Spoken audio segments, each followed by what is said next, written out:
Het begint al hier bij blomkwekerij Hanenburg-Hettinga in Pietersberen. Zij zitten maar een grote partij tulpen die ze door de crisis net kwijt kunnen. En dat komt hut on. Rekening maar dat we 4000 omzet per dag gewoon missen, minstens.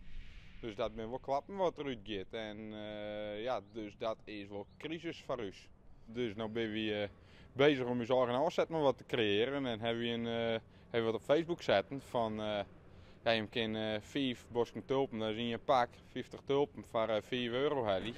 Nou, en dat gaat als een lopend vuurtje. Dat is fantastisch om te zien hoe volle mensen dat komen en hoe volle artsen heli. Dat is wel bijzonder. Zo'n 400 van deze bosjes zijn opgekocht door de activiteitencommissie uit Sint-Jabik. De tulpen worden eerst sorteerd en er komt een briefje bij. Elke minuut hij er maar te maken. En we zeiden, nou, hoe kunnen we daar toch op een positieve manier een op insteken als MFC, want verder kennen we niks, we maaien niks, we zijn dicht. En dan op deze manier van we minder en we delen die bloemen uit en krijgen er maar een goed gevoel bij. We doen het maalkoren dwar. Vrijwilligers brengen de tulpendel en denken erbij hoe de coronamaatregels. Ja, nou, daar komt de orde qua jongensstreken wegboppen. Aanbellen en wegwezen. Dat is eigenlijk een beetje de bedoeling plat zijn.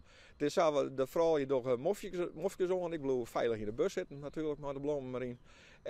En die bel je aan. En dan is het de bloem met het kaartje bij de voordeel. En dan ga je naar het volgende adres. En wat vinden de inwoners van de tulpen? Ja, nou dat is een hele verrassing, hè? Hartstikke leuk inderdaad, ja. Ja, geweldig. Ik denk, wat doet je bij de door, hè? Ja, prachtig hoor. Fleurt dat jou ook een beetje wat op in deze tijd? Ah ja, maar we moeten Fleur er dan wat in horen, want wat oors verzieken we hier helemaal. Hè? Nou, ik moet eens even kijken naar een mooie vaas vinden en dan moet ik maar op de zwaan, hoor. Ja.